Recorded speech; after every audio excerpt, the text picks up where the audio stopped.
اور جو ہے وہ الیکشن میں حصہ لینا، جس کا مطلب یہ ہے کہ وہاں JKLF ایز اے پارٹی اپنا فنکشن تو کر سکتی ہے، نعرہ تو لگا سکتی ہے یا جلوس نکال سکتی ہے، جلسہ کر سکتی ہے، لیکن یہ ہے کہ ایز اے پولیٹیکل پارٹی وہاں پہ فنکشن نہیں کر سکتی. تو اس حساب سے آپ یوں سمجھ لیں کہ وہاں بھی بین ہی ہے، چونکہ when it comes to the real implementation of law یا اس کے جو امپلیکیشن ہے تو اس میں اس کو ایک بین ہی سمجھے. لیکن بہرحال ابھی جو انہوں نے جو ہے یہ جو کام کیا تھا یہ تھا ایک ڈیمونسٹریشن، جو بنیادی طور پہ اس نے اس کو لانگ مارچ کہا، جو وہ آزاد کشمیر کا، پاکستانی ایڈمنسٹ کشمیر کا جو خطہ ہے اس کا اگر آپ وہ دیکھیں تو اس طرح کا ایک نقشہ ہے جس میں وہ ساؤتھ سے شروع ہو کے یعنی پیمبر سے، میرپور ڈسٹرکٹ وغیرہ سے، تو آل دا وے ٹو دا نارتھ میں جا کے تو جو کیپٹل سٹی آف مظفر آباد ہے وہاں پہ اینڈ ہونا تھا، اور وہاں پہ جا کے تو وہاں پہ ایک آبزرور گروپ بیٹھتا ہے، یونائٹڈ نیشن کا آبزرور گروپ، جو 1947 میں انڈیا اور پاکستان دونوں کی رضامندی سے جموں کشمیر میں اس کو تعینات کیا گیا تھا. تو اس گروپ کو جا کے انہوں نے قرارداد پیش کرنی ہے. پہلی بات یہ آن دی آؤٹ سیٹ میں آپ کو بتا دوں کہ میں اس چیز کو قطعاً جو ہے آن نہیں کرتا کہ کشمیر کا کوئی گروپ جا کے یونائٹڈ نیشن کے کسی آبزرور کو قرارداد پیش کرے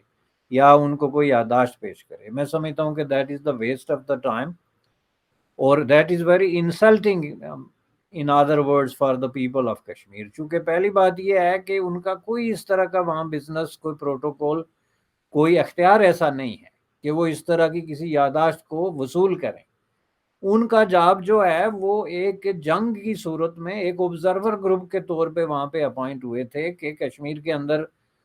جو ہے وہ چونکہ جھڑپیں ہوتی ہیں، خلاف ورزیاں ہوتی ہیں، وہ ایک دوسرے پہ پھر الزام لگتا ہے کہ انڈیا کہتا ہے پاکستان نے کر دیا، پاکستان کہتا ہے انڈیا نے کر دیا، تو ایک تھرڈ پارٹی وہاں پہ ہونی چاہیے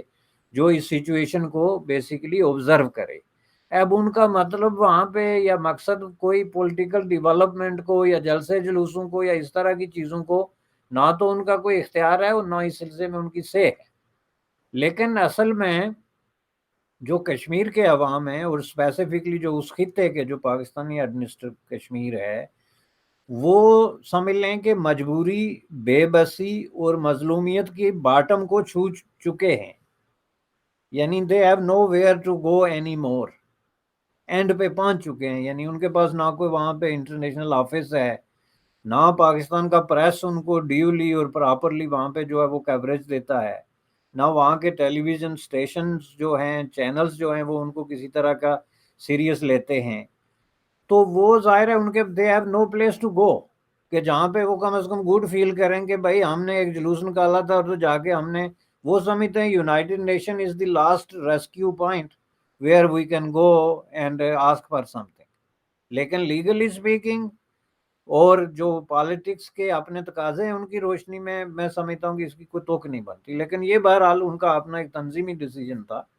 انہوں نے یہ ڈیسیجن کیا کہ ہم 2 دن کی مارچ کے بعد وہاں پہنچیں گے اور یادداشت دیں گے، جو کہ بالکل ایک پرامن قسم کا مارچ تھا. میں نے اس کو بہت ہی کلوزلی اینڈ کلینلی جو ہے وہ واچ کیا، کینلی، مختلف شہروں سے گزرتا ہوا without making any problem for law enforcement یا اینی کسی اور بھی طریقے سے وہ مظفر آباد پہنچے. تو وہاں پہ وہ رات کو جو ہے وہ لیٹے ہوئے تھے تو ان پہ حملہ کر دیا گیا. حملہ جو ہے وہ لا انفورسمنٹ ایجنسیز کی طرف سے، اور موسٹ جو وہ کہتی ہے گورنمنٹ آف آزاد کشمیر، وہ کہتی ہے کہ جی پولیس نے ان کو جو ہے کے ساتھ ان کا انٹریکشن ہوا اور جس وجہ سے جو ہے یہ سارے سچویشن پیدا ہوئی. لیکن بہت سارے مظاہرین یہ کہتے ہیں کہ یہ پولیس کی وردی میں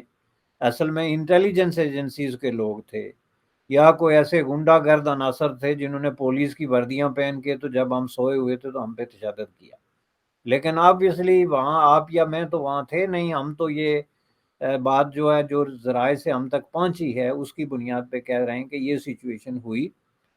جس کی کسی بھی طریقے سے کوئی جسٹیفیکیشن بنتی نہیں تھی. جو جسٹیفیکیشن تو تب بنتی نا کہ جب جو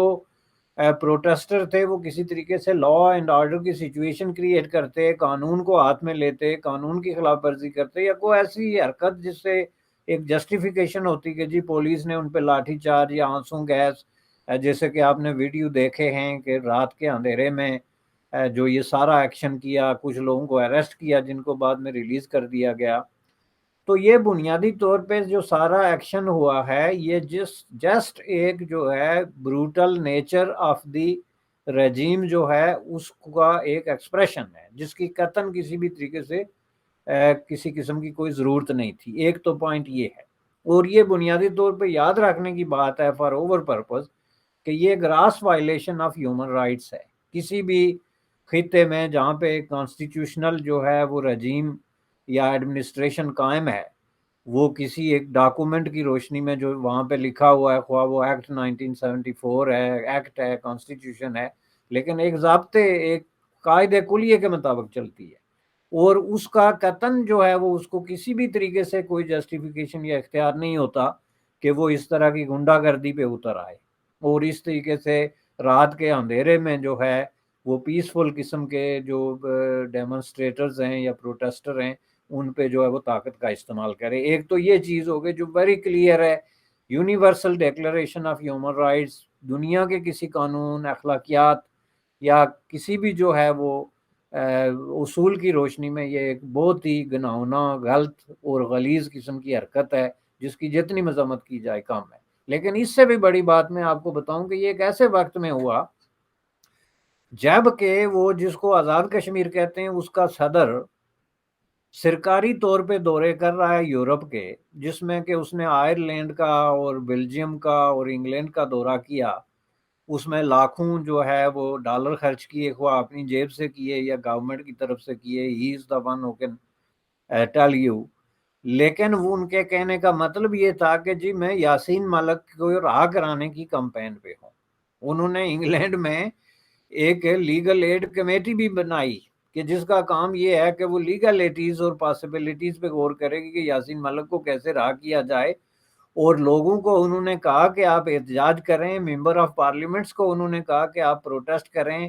عوام کو انہوں نے کہا کہ آپ اس کے خلاف احتجاج کریں، چونکہ یہ انڈیا نے جو ہے وہ بہت بڑا غلط کام کر دیا ہے. اور خود اس کی اپنی ایڈمنسٹریشن کے اندر اسی یاسین ملک کی جو پارٹی کے لوگ ہیں اور اس کی اپنی تنظیم سے وابستہ لوگ ہیں، ان کو انہوں نے لاٹھیوں اور آنسوں گیس اور مکوں اور لاتوں اور گھونسوں کا جو ہے وہ بے دردی سے نشانہ بنایا. جس کا مطلب کیا ہے؟ جس کا مطلب یہ ہے کہ یہ آزاد کشمیر جو پاکستان ایڈمنسٹر کشمیر جو ہے، اس کے اندر یہ جو اڈا قائم ہے، اس اڈے کا مقصد یہ ہے کہ وہ یاسین ملک کی جو بھی سچویشن ہے، آپ اس کو پلائٹ کہہ لیں، جو سفرنگ کہہ لیں، یا جس طرح کی بھی سچویشن میں وہ ہیں، اور ڈیل کہہ لیں، زیادہ مناسب لفظ ہے، اس کو وہ اپنے مقصد کے لیے کس ڈٹائی، بے شرمی اور بے غیرتی کے ساتھ استعمال کر رہے ہیں. ایک طرف تو وہ سٹیج پہ کھڑے ہو کے تقریریں کر رہے ہیں کہ جی ہم یاسین ملک کو رہا کرانے کے لیے ہم یہ کر دیں گے، ہم فلان جلوس نکال دیں گے، سرحد کراس کر دیں گے، پوری دنیا میں لابی کریں گے، اور ملینز آف ڈالرز آلریڈی جو ہے وہ سیکرٹ فنڈ سے اس پہ خرچ کیے جا رہے ہیں، جس کو یہ کلیم کرتے ہیں کہ ہم جیب سے خرچ کر کے گئے تھے دورے پہ. وہ اصل میں سیکرٹ فنڈ ہے جس کا کوئی کسی کے سامنے جواب دہ نہیں ہے، اور جس کا نہ کوئی ٹریس ہے یا نہ کوئی ٹریل ہے کہ یہ پیسے کس کو گئے. وہ جو ہے یوز کر رہے ہیں، جس سے یہ لگتا ہے کہ پاکستانی ایڈمنسٹر کشمیر کے اندر یہ جو قائم اڈا ہے جس کو وہ بیس کیمپ کہتے ہیں، اور خود پاکستان کی گورنمنٹ جو ہے، اور ڈیفینیٹلی جو پاکستان کی انٹیلیجنس ایجنسیاں ہیں جن کی مرضی کے بغیر وہاں پہ پتہ نہیں ہلتا، چڑی پر نہیں مارتی، وہاں پہ جو یہ جلوس نکلتے ہیں اور یہ جو دورے ہوتے ہیں، یہ ظاہر ہے ان کی اشیرباد اور ان کی مدد اور ان کی ناڈنگ سے ہی ہوتے ہیں. تو وہ ان کا ایجنڈا کیا ہے؟ ان کا ایجنڈا یہ ہے کہ یاسین ملک کے طرح کوئی سوچنے والا آدمی اگر آپ کو آزاد کشمیر میں ملتا ہے تو وہ غدار ہے، اس کو پکڑو، اس کو مارو، اس کے خلاف پرچہ درج کرو، اس کے جو پرامن جو ہے ایون رائٹس ہیں وہ بھی سلب کرو، اس کو الیکشن لڑنے کی اجازت نہیں، اس کو نوکری نہیں دی جا سکتی، اس کو کسی بھی طریقے سے اسٹیٹ کے کسی بھی پروسیس میں حصہ نہیں بنایا جا سکتا. لیکن یاسین ملک کو رہا کرانا ہمارے لیے بہت بڑا ضروری ہے. اب اس کا کیا مطلب میں نکالوں، یا اس کی explanation how Yasin Malik can explain this thing, کہ وہ اس پورے جو پروسیس ہے، یاسین ملک کو اپنا آدمی کیسے سمجھتے ہیں جبکہ اس کی پارٹی جو ہے وہ ان کے لیے ایک بہت بڑے ویلنز کا مجموعہ ہے. لیکن یاسین ملک ہمارا آدمی ہے اور اس کو بچانے کے لیے ہم کسی بھی حد تک جا سکتے ہیں. اور یہ جو یاسین ملک کے سو کالڈ ویلویشر ہیں وہ ان کے پیچھے تالیاں بجاتے بجاتے چلتے ہیں جب وہ یہ کہتے ہیں کہ جی ہم یاسین ملک کو راہ کرا دیں گے. میرے دماغ میں جو چیز بہت زیادہ جو کلبلا رہی ہے وہ یہ ہے کہ یہ حکمران یہ سمجھتے ہیں کہ یہ عوام واقعی گدے ہیں. یہ کوئی حبیب جالب کا شعر نہیں ہے. وہ سمجھتے ہیں کہ یہ انفیکٹ گدے ہیں, ان سے کچھ کہہ ہی جاؤ ڈزنٹ میٹر, یہ اس پہ بلیو کر لیں گے کہ ہم جا رہے ہیں جی. وہ یہ تو میں آپ کو بتا رہا تھا پریزیڈنٹ کی گزشتہ 6 ویکس کی آپ دیکھ لیں کہ پرائم منسٹر جس کو وہ کہتے ہیں اس نے کتنے بیانات دیے کہ جی ہم یاسین ملک کی رہائی کے لیے جو ہے وہ اقدامات کر رہے ہیں اور ہم اس کے لیے ڈپلومیٹک سطح پہ پاکستان جو ہے وہ مسائل اٹھائے گا اور فلاں کرے گا. اب اس سے جو ہے میں سمجھتا ہوں کہ پاکستان کی جو کشمیر پالیسی ہے میں اسی کے اوپر آپ سے سوال پوچھنا چاہتا ہوں کہ جی آپ کیا سمجھتے ہیں اس ہاں پورے ایپیسوڈ کے امپلیکیشنز کیا ہوں گے آنے والے وقت میں. یہ تو وہ علاقہ ہے جس کی آپ بار بار یہی مثال دیتے ہیں کہ جی وہاں کے حکمران یہ کہتے ہیں کہ ہم تو جموں کشمیر کی آزادی کا بیس کیمپ ہیں.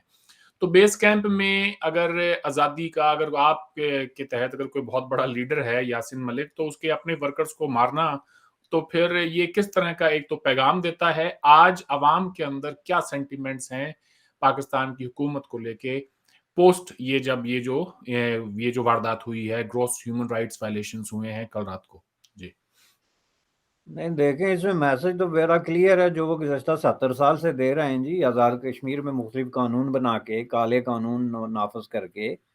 کہ یہاں کے لوگوں کو یہ اختیار نہیں ہے کہ وہ علاقے پاکستان یعنی ایکسیشن ٹو پاکستان کے علاوہ کچھ سوچیں. لیکن ہم یونائٹڈ نیشن کی قراردادوں کی روشنی میں یہ مسئلہ حل کریں گے. یونائٹڈ نیشن کی قراردادیں یہ کہتی ہیں کلیئرلی کہ جموں کشمیر کے لوگ چاہیں تو پاکستان کے ساتھ جائیں یا چاہیں تو انڈیا کے ساتھ جائیں. لیکن آزاد کشمیر میں انڈیا کے ساتھ جانا تو بہت ہی بڑا ایک ڈراسٹک قسم کا بات ہوگی. اگر وہاں کوئی بات کرتا ہے کہ نہیں جی ہم خود مختار رہنا چاہتے ہیں یا ہمیں کسی حد تک آٹونومس اسٹیٹس چاہیے تو وہ غداری کے زمرے میں آتے ہیں. وہ الیکشن نہیں لڑ سکتے, وہ نوکری نہیں لے سکتے, ان کو جو ہے وہ شودرز کی طرح جو ہے وہ ٹریٹ کیا جاتا ہے. تو آپ جب یہ نظریہ رکھتے ہیں ان لوگوں کے بارے میں جو state of Jammu and Kashmir کی آٹونومی یا اس کی خود مختاری کی بات کرتے ہیں تو پھر یاسین ملک کس طرح آپ کا ہیرو ہو گیا؟ اور آپ ذرا مجھے ایکسپلین کر کے بتائیں کہ پھر اس کی رہائی کے لیے اب یہ لیگل کمیٹیاں اور یہ دورے اور یہ خفیہ فنڈ سے جو ہے وہ ملینز آف ڈالر نکلوا کے تو جو آپ عیاشیاں کر رہے ہیں اس کی جسٹیفیکیشن کیا ہے؟ اس کا مطلب یہ ہے کہ کشمیری عوام کو بیوقوف نہیں بنایا جا رہا, چونکہ وہ آلریڈی بیوقوف ہیں. بیوقوف اس کو بنایا جاتا ہے جو یہ کہے کہ نہیں نہیں میں یہ نہیں. یہ کشمیری جو ہیں وہ جب آپ ان سے بات کریں گے تو وہ پاکستان کے نام پہ سجدہ کرنا شروع ہو جائیں گے. تو جب آپ کی حرکت یہ ہو, آپ کے اندر عزت نفس ہی نہ ہو, آپ کے اندر شعور ہی نہ ہو کہ ہمارا جو حق ملکیت ہے یا ہمارا جو حق حکمرانی ہے وہ خواہ کسی بھی طریقے سے کہیں بھی سلب ہے ہمیں واپس ملنا چاہیے, اور کسی ملک سے ہم کتنی محبت کرتے ہیں یا نفرت کرتے ہیں اس سے ہٹ کے تو ہمارا یہ حق اپنی جگہ پہ ہونا چاہیے. تو جب آپ کو یہ شعور نہ ہو تو پھر آپ کو اسی طریقے سے ٹریٹ کیا جائے گا. تو دوسرے الفاظ میں جو آزاد کشمیر جس کو میں کہتا ہوں جو کہ پاکستانی ایڈمنسٹرڈ کشمیر ہے اور وہاں کا جو ریڈیکل لاٹ ہے وہ اس کو پاکستانی آکوپائیڈ کشمیر, اور آپ لوگ بھی سرحد کے اس طرف سے اس کو پاکستان آکوپائیڈ کشمیر کہتے ہیں, اس کے اندر بسنے والے لوگ جو ہیں ان کو بھیڑ بکریاں سمجھ کے ٹریٹ کیا جاتا ہے. یہ جو میں نے کہا نا کہ ان کو بیوقوف نہیں بنایا جاتا بلکہ وہ بیوقوف آلریڈی, چونکہ وہ جس طریقے سے ان کی ایک مینیپولیشن ہوئی ہے, جس طریقے سے ان کا ایک مائنڈ سیٹ ڈیولپ ہوا ہے گزشتہ 70 سالوں میں, جس طریقے سے ان کی کتابیں ان کو پڑھائی گئی ہیں, جو ٹیکسٹ بکس ان پہ مسلط کی گئی ہیں, جو لیکچر ان کو دیے گئے ہیں, تعلیمی اداروں میں جو ڈسکریمنیٹوری قسم کی سیٹنگ جو ہے ان کو دی گئی ہے, اس کی طرح سے وہ ذہنی غلام کی جو قدیم تصور ہے. اور اس پہ میں ایک دن ریسرچ کر رہا تھا تو مجھے بڑی ہنسی آئی کہ یہ ہم اس پہ بلیو نہیں کرتے تھے کہ لوگوں کو نسل در نسل بھی غلام بنایا جا سکتا ہے. لیکن یہ حقیقت ہے کہ آپ اگر کسی ایک نسل کو کسی طریقے سے مینیپولیٹ کر کے ذہنی طور پہ جس کو برین واش کر کے غلامی کا عادی کر لیتے ہیں تو وہ اس کی ڈی این اے کا حصہ بن جاتا ہے۔ اب اس خطے کے لوگوں کا ڈی این اے کا پرابلم یہ ہو گیا کہ وہ سمجھتے ہیں کہ پاکستان جو ہے وہ ہم ہیں اور ہم پاکستان سے بڑے پاکستانی ہیں، لیکن جب ان کے رائٹ کا سوال آتا ہے تو ان کا دماغ کام کرنا چھوڑ دیتا ہے۔ اب کل یہ کہہ رہے تھے کہ جی حکومت پاکستان نے ہمارا بجٹ کاٹ دیا، اور پھر بڑے ایک جو ہے وہ بہت ہی سلو اور دھیمے انداز میں کہتے ہیں کہ جی وہ ہماری تو بجلی کی ضرورت تو یہی کوئی 400 میگا واٹ ہوگی، تو یہاں تو 4000 سے اوپر بجلی پیدا ہوتی ہے، تو وہ بجلی کہاں جاتی ہے یہاں سے، تو لوڈ شیڈنگ ہی نہیں ختم ہوتی۔ یعنی ان کے اندر اتنی غیرت نہیں ہے کہ وہ پاکستان کو کہیں کہ آئی لو یو بھائی صاحب، لیکن پلیز یہ میری بجلی جو ہے نا یہ مجھے دے دو۔ دو بھائی بھی جو ہے نا وہ ایک دوسرے سے کوئی نفرت کر کے تو اپنا حق تو نہیں مانگتے نا، وہ تو کہتے ہیں کہ بھائی یہ ہماری چیز ہے ہمیں دو۔ اب یہ جو ہے جہاں مینٹالٹی اس حد تک پس جائے، چونکہ یہ بات جو آدمی کرے گا اس کو پاکستان کی انٹیلیجنس ایجنسیاں غیر محب وطن اور غدار کا مارک دے دیں گی، اس کی پھر ان لسٹ ایک رجسٹریشن ہو جائے گی ہر جگہ پہ کہ بھائی یہ جو آدمی کہتا ہے کہ مجھے منگلا ڈیم کی رائلٹی دے دو، میرے جو واٹر ریسورسز ہیں مجھ پہ خرچ کرو، میرے جو وسائل لوٹ کے لے جا رہے ہو وہ نہ کرو، میرے جو ٹیکس لے کے جا رہے ہو، زر مبادلہ کھا رہے ہو یہ نہ کرو، ہمارے وسائل ہم پہ خرچ کرو، تو یہ غدار ہے، چونکہ یہ بڑی خطرناک قسم کی باتیں کر رہا ہے۔ اور یہ خطرناکی کس کو لگتی ہے؟ جس نے ناجائز قبضہ کیا ہوتا ہے وسائل پہ۔ یہ عام زندگی میں آپ دیکھ لیں، آپ کسی نے کسی کے پیسے کھائے ہوئے ہیں، کوئی غلط کام کیا ہوا تو اس کو فوراً غصہ آئے گا وہ بات کرتے۔ تو اس میں جو ہے وہ آزاد کشمیر کے بیچارے معصوم قسم کے لوگ جو ہیں، پہلی بات یہ ہے کہ وہاں پہ ڈنڈورا پیٹا جاتا ہے جی کہ یہاں پہ لٹریسی ریٹ پاکستان سے زیادہ ہے۔ اب اس غلط بیانی کو میں کس طریقے سے کلیئر کروں کہ لٹریسی ریٹ کا مطلب جو ہے وہ الفبے پہ پڑھنا نہیں ہوتا۔ آپ یہ دیکھیں کہ وہاں پہ ہائی اسکول سے زیادہ جو ہے ہائی اسکول کے بعد کی جو ایجوکیشن ہے اس کو ذرا پاکستان سے کمپیئر کریں کہ اسلام آباد میں جو ہے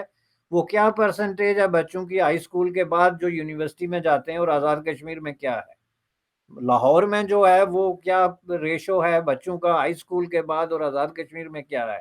وہ غربت اور بدحالی میں مارے ہوئے لوگ جو ہیں وہ بیچارے کہیں اپنے نیبرہڈ میں ہائی اسکول تک یا میڈل تک چلے گئے تو کہتے ہیں جی یہاں لٹریسی بڑا ہائی ہے، جہاں پہ آپ کو ڈھنگ سے ٹیکسٹ بک پڑھنی نہ آئے، جہاں پہ آپ ڈھنگ سے ایک اپلیکیشن نہ لکھ سکیں، انگریزی کا ایک سینٹنس آپ پراپر جو ہے وہ کاما اور فل سٹاپ کے ساتھ نہ لکھ سکیں، تو آپ کہیں جی میں لٹریٹ ہوں اور میں جو ہے وہ پتہ نہیں دنیا کے کون کون سے اخبارات پڑھتا ہوں۔ یہ حالت ہے وہاں پہ، جی اور مجھے بڑا یہ افسوسناک قسم کی جو ہے وہ سچویشن ہے جس سے وہاں کے مقامی لوگوں کو واسطہ ہے۔ ایک آخری سوال میں آپ سے پوچھنا چاہتا ہوں بشانی صاحب، جو باہر بیٹھے آپ جیسے لوگ ہیں جن کا تعلق ہے اس دھرتی سے، اور جب بات آتی ہے جموں کشمیر کی تب تو وہ بہت زیادہ جی سڑکوں پہ اتر کے اور بڑا پروٹیسٹ کرتے ہیں انڈین گورنمنٹ کے خلاف، ایمبیسیوں کے خلاف باہر جا کے نعرے بازی کرتے ہیں، دھرنے لگاتے ہیں۔ جب بات آتی ہے پاکستانی آکوپائڈ کشمیر کی، اپنے خطے کی، جہاں پر ان کے ریسورسز کو لوٹ لیا جاتا ہے، جہاں پر ان کو کوئی حقوق نہیں ہے، جب وہاں ہو رہے ظلم کی بات آتی ہے تو ان کی زبان پہ تالا کیوں پڑ جاتا ہے؟ یہ جتنے بھی باہر بیٹھے اوورسیز پاکستانیز ہیں، اوورسیز پاکستانی آکوپائڈ کشمیر کے باشندے، میں یوں کہوں تو یہ کھل کر بات کیوں نہیں کرتے؟ نہیں، اس کی بہت ساری وجوہات ہیں جی۔ کھل کے بات تو وہاں پہ ہوتی ہے جہاں پہ آپ کو بات کر کے، وہ ایک پرانی چینی ایک جوک ہے کہ چین میں جو ہے آپ کو بات کرنے کی آزادی کی گارنٹی دی جا سکتی ہے، لیکن اس کے بعد آپ کی زندگی کی کوئی گارنٹی نہیں ہے، ٹھیک ہے نا؟ تو ہے بات آدمی وہاں کرتا ہے جہاں بات کرنے کے بعد وہ پھر اس کو سنبھال سکے، اس کے کانسیکوینسز دیکھ سکے، تو یہ اتنا آسان نہیں ہوتا۔ دوسری چیز یہ ہے کہ وہاں پہ میں نے جیسے کہا کہ مینیپولیشن کے ذریعے جو رولنگ ایلیٹ ہے اس نے ایک منظم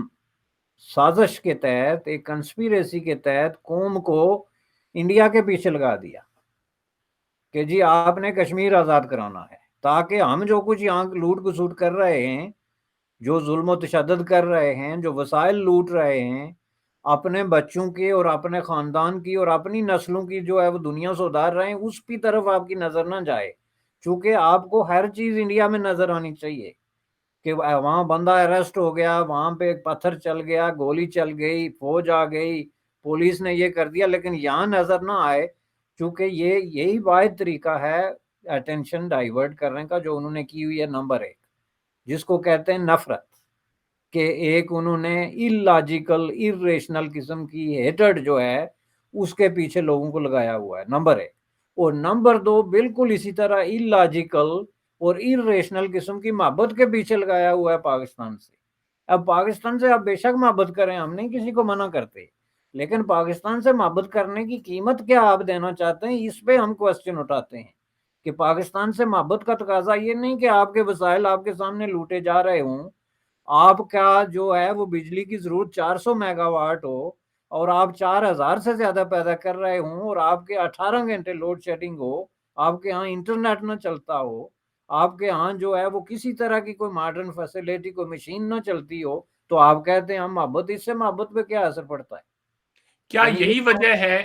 یہی وجہ ہے کہ پاکستان کے اندر کبھی بھی جس طرح کی تحریک وائلنس کی، گن کی اور جہاد اور یہ سب ہندوستان میں ہوا، وہ اس طرف نہیں پنپ سکا؟ کہ بالکل، پاکستان کی یہ کہیں نہ جعلی کہیں محبت، لوگوں کے دل میں ایک نرم گوشی ہے، کہیں نہ کہیں پہ نرم وہ گوشہ محبت ہے۔ نہیں، یہ جعلی محبت، یہ جعلی محبت جو آپ کے وسائل کی قیمت اور آپ کی آزادی کی سوچ، آزادی فکر کی سوچ کے نتیجے میں ہے۔ اب یہ نہیں ہے کہ وہاں ملیٹنسی جو ہے یہ کوئی واحد انریسٹ کا کوئی واحد اظہار نہیں ہوتا ہے، یہ بہت کم دنیا میں، بہت کم علاقوں میں اس طرح ہوا ہے کہ جہاں لوگ بندوق اٹھاتے ہیں اپنے مسائل کے لیے، اس کے کہیں اور ہزاروں طریقے ہوتے ہیں۔ اب جب یہ کل کا وہاں واقعہ ہوا کہ آپ ایک پرامن پروٹیسٹ جا رہا ہے، آپ نے اس پہ تشدد کیا، تو اس کے جواب میں ظاہرہ گولی چل سکتی ہے نا، ملیٹنسی کی شکل اختیار کر سکتی ہے، لیکن ایسا نہیں ہوتا، چونکہ لوگ اپنے ہزار کے ڈیفرنٹ طریقے نکالتے ہیں، اور میں سمجھتا ہوں کہ یہ اچھی بات ہے۔ ہم اس بات کو انکریج کرتے ہیں کہ آپ یہاں کے آزاد کشمیر کے لوگ پیسفل اسٹرگل کریں اور کسی صورت میں بندوق کی طرف یا ملیٹنسی کی طرف یا وائلنس کی طرف نہ جائیں۔ ہم نے جب سے سیاست شروع کی تھی اسٹوڈنٹ پالیٹکس میں 18 ایئرز آف ایج میں، ہم نے لوگوں کو اور اسٹوڈنٹس کو یہ بتانا شروع کر دیا تھا کہ وائلنس، تشدد اور یہ اس طرح کے راستے پہ چلنا جو ہے یہ سیاست نہیں ہے، اور یہ کسی مسئلے کا حل نہیں ہے، بلکہ یہ جو ہے ایک پورا من سیاسی جدوجہد ہر مسئلے کا حل ہے۔ ابھی وہاں پہ اس طرح کی بات بھی لوگ کرتے ہیں، اب یہ بات نہیں ہے کہ وہاں پہ جسٹ امن اس لیے ہے کہ لوگ ڈرتے ہیں، یا وہاں پہ گورنمنٹ کا کوئی بہت بڑا جو ہے وہ ہولڈ ہے، یا اس طرح کی بات ہے۔ تو میں یہ سمجھتا ہوں کہ جو وہاں پہ لوگوں کو حقوق حاصل اس وقت ہیں سو کالڈ قسم کے، اب ان حقوق کی آپ ایک جھلک تو یہ دیکھ لیں کہ کل کیا ہوا، لیکن جو کچھ بھی حاصل ہیں وہ محض اس لیے ہیں کہ کچھ لوگوں نے وہاں پیسفل ڈیموکریٹک اسٹرگل کی ہے۔ تو دوستو، یہ تھا آج کا سرحد کے اس پار۔ بشانی صاحب سے ہم پھر بات کریں گے۔ آج آپ نے وقت دیا، آپ کا بہت بہت شکریہ۔ تھینک یو جناب، آپ کا شکریہ۔